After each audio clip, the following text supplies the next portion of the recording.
Points for Felipe Massa, rejuvenated Felipe Massa so far this season, 6 ahead of his teammate Valtteri Bottas, and 3rd and 4th, as I said before, the break in Monza a fortnight ago. We followed them and the team around behind the scenes that weekend.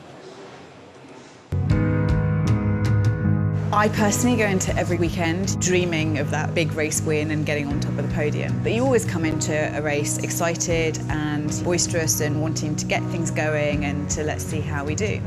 I hope here this weekend that we have a really good result on Sunday. I think everybody in the team really needs it. We have a very nice announcement for you. So I leave to Valtteri. Yeah, so me and Felipe, we're going to stay with the team for the next season. So now it's all confirmed and we're both really happy. Congrats, 1 more year with the Williams. Thank you very much. Really pleased and really happy.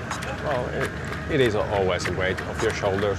We have already improved a lot in the last years, but I still feel we have much more to achieve than this. How do I feel about it? Not great, to be honest. How does that affect your relationship? You know, of course, we wouldn't say no to another 10, 20, 30 million or whatever it is. But we don't have that at the moment, so we have to work with what we've got.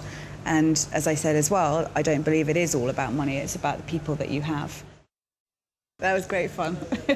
I don't have to do that regularly, thank God. But obviously had our driver announcement today, so it was important that I spend some time with our lovely British press, but they're a tough crowd. It's been a really mixed year off the back of such a great 2014, and particularly towards the tail end, we were on a real high, and we came in probably not necessarily anticipating Ferrari's resurgence, and we're a little bit downhearted because once you put 2 more cars at the top, then you've squeezed off that lovely podium, which was always so great. But I think the team has done a really good job consolidating that 3rd position, and everyone needs to still remember that we're still in that, I wouldn't say necessarily transition period, but we're still learning. We're still trying to learn to be a team that is winning again. Yes, we've got people in the team that were with us in our glory days, and but we're still fixing all the problems that, have been building in the team now for a good number of years. And that's not, work done overnight. I think it's the best feeling you can have, to drive a Formula 1 car, to be successful, to have the success as well. Well, at the beginning I had a little bit more complicated, then I simplified, when you start to understand that you need to do it in the quick way, which is fantastic to see the amount of people you have outside waiting for your sign. Nice to see people happy as well. Well, it's announced that we will race for Williams in 2016, me and Valtteri.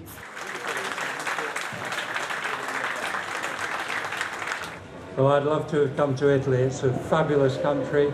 It's the home of so much of motor racing. The Italian journalists vote for the top Formula 1 engineer, and they picked me this year. It's quite an honour. Well, it's fabulous having both drivers for next year again. Yeah, continuity is so important. They are quite different characters, and Felipe has really grown into this team. It's amazing how he's come on as he's joined the sort of atmosphere that we have at Williams.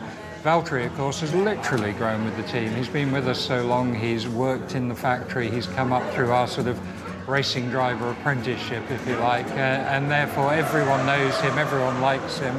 So fabulous 2 drivers to be challenging for this championship with.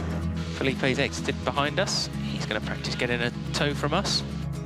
It's not easy to overtake at Monza, even though it's a very high-speed track. So we've got to qualify well, and that means we've got to be targeting at least the 2nd row.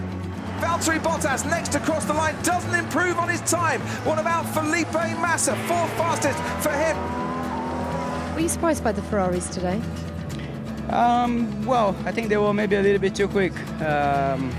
So even with the perfect lap, everything completely would have been difficult to do the lap time they did. I don't think we missed anything today. I think it's the race is what counts. Normally, quite quickly after the qualifying, it's good to really analyze well, see what you could have done better. Every Saturday, actually, with the Finnish TV, I'm always doing the lap analysis, so I can get to see the lap myself and commenting about it. And yeah, this time I was P6 in the qualifying. Not the perfect. I was definitely hoping for more, but as a team, we're 5th and 6th for the race, which is not a bad place to start. And yeah, just the lap itself was not really perfect, and maybe it could have had a bit of a better tow as well, which makes big effect here. Of course, for the race you are always focused, but you need to find a balance. Of course, you need to be relaxed, but still well focused. We've seen quite a few crazy races actually lately, so we've seen anything can happen. Well, we know how quick they are in a straight line, but just having a quick word with Pat Simmons about the problems that they're facing here. 11th and 14th in that third practice session. He seems to think that they'll be in and around Q3, but over and above that, they're not quite sure. Just some drivability issues. Why do you suggest they're struggling around here? Well, I think there's one thing I think Martin's already alluded to. Maybe they've turned down the Mercedes engine a little bit, but that's not drivability. I think it's purely down to the car itself. Now, I've just been told that some of the teams have asked Pirelli if they can actually lower the pressure because they're not able to get the grip from the tyres, especially when it goes into qualifying with limited laps at the same time. It's typical engineers trying to sort of help themselves out. But I think it is the way that you are